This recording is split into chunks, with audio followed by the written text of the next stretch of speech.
It is a gigantic weekend in the sport of boxing, as it is Betterbiev versus Bivol 2. But it's not just that. It is definitely the most stacked boxing card in the history of the sport. And obviously there's a lot around that, right? And we'll get into the undercard fighters as the week goes on. It is something that always comes up, that there are some levels of discomfort when you were talking about a card based around Saudi Arabia, given a lot of the human rights violations and everything that is going on. And the concerns around sports washing, this is one of the concerns, is that now, instead of, okay, well, there's the Saudi Arabia money coming in and it's a blood money boxing event, now he's Santa Turkey and bringing in all of these different fights and stacking up this card in a gigantic way, giving boxing fans the card types that they could only dream of having. He has come in, Turkey Al Sheikh, by the way, he has come in and done that and put together just an unbelievable boxing card. And so there's always that little bit of when all of that is happening. So I just want to acknowledge that off the top. The other part of this is that, like, forever, you'll see, well, not forever, but you would see how the UFC did things. And they have these loaded cards, right? And it's big fight after big, in theory. That has certainly, I mean, you watched Fight Card last weekend. Oof.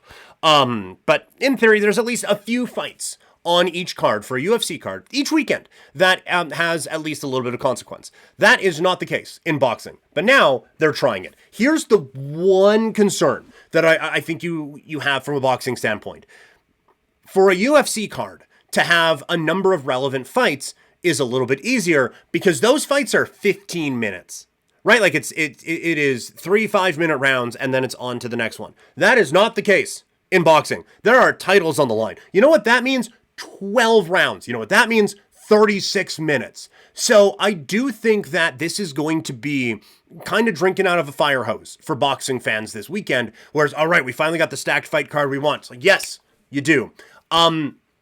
It might, hear me out, might be too stacked because it's going to be a really long day. I think the fight started like 7:30 in the morning and it has to, because it is going to be like, let's pull up this card. Let's really pull this one up and look at it here. So we have, let's just quickly get to it. February 22nd, Riyadh, Saudi Arabia, DAZN pay-per-view.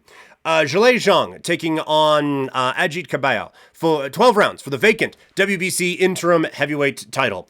12 rounds. 36 minutes. Let's just say. Probably not, but 36 minutes. Shakur Stevenson taking on Floyd Schofield. 12 rounds for Stevenson's WBC lightweight title. So, 12 rounds. 36 minutes. All right, so we are up to 72 minutes of fighting. Joshua Buatsi taking on Callum Smith. 12 rounds for Buatsi's WBO light heavyweight interim championship. So, 36 minutes. So that puts us up to now 108. This math is going to be a lot more difficult to do on the fly than I was hoping for. Virgil Ortiz taking on Israel Madrimov. 12 rounds for the vacant WBC junior middleweight interim title. So, 36 minutes.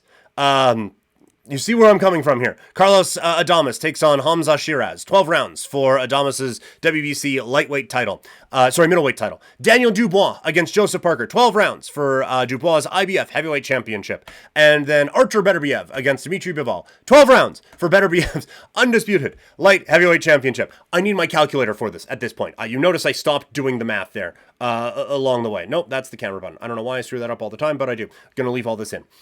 So we have 36 minutes, potentially, but 36 minutes by 1, 2, 3, 4, 5, 6, 7.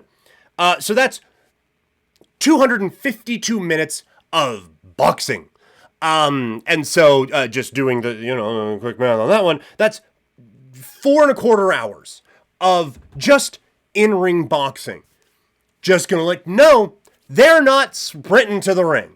And it's not just, all right, one fight ends, let's shovel one guy out and bring the next one in. Like, this is going to be a long, long day. So I'm very interested at the pacing, because the pacing on these Riyadh shows have not been perfect. I'm interested at the pacing, and I'm just interested, by the time we get down to Betterbiev against Bivol, is anyone going to have anything left in the tank from watching this one from start to finish? So I am intrigued by all of that, but I like that they're at least trying. And I think boxing cards, not all the way like this, because goddamn, that's a lot. But I I think having 2 or 3 relevant fights on a card instead of 1 is definitely the way to go. Now let's get to the fight.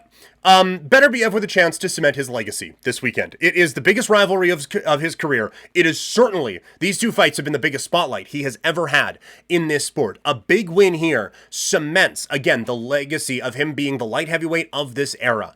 And he is now, like, he puts a stamp on the biggest moments of his career. I don't think we're talking about all-time great or anything like that, but it really does just kind of cement everything with what he is looking to do as a prize fighter. The other thing that you get here is, we talked about this a little bit with Benavidez at the start of the year.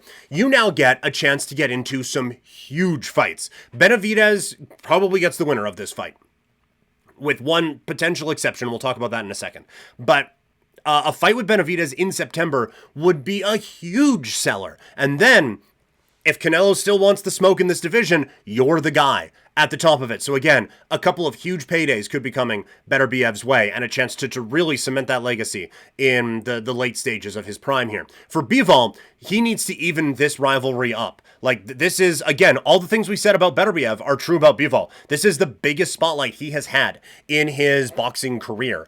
And if he goes 0-2 on that, that is first line of the bio stuff, right? Probably unjustifiably so, but that is first line of the bio. Even with the win against Canelo, it is known for his rivalry where he lost 2 fights with Betterbiev. No one wants that on there, so he needs this fight to even that one up. And I think he's an awesome fighter. I didn't want to say he needs this win to stay relevant, because I think that is a wild miscalculation and over-exaggeration about the stakes for this weekend. But a win here sets him up for an epic trilogy fight, and then potentially the stuff we were talking about before with a Benavidez fight and a Canelo fight. Or even he gets a Benavidez fight and then a Betterbiev one and then Canelo, or whatever. But it sets you up for big fight, big fight, big fight on down the way. A loss here. Now you have 2 losses to the undisputed champion at light heavyweight. If you're going to move up or move down, there needs to be a win before you were getting into a few wins before you were getting into that level again. So this is that there are 2 paths, and one is really, really difficult to deal with if he goes down the way of losing. So we will see how Betterbiev and Bivol handle all the pressure this weekend. Coming up later this week, we're going to look at the undercard fighters to watch on this particular fight card.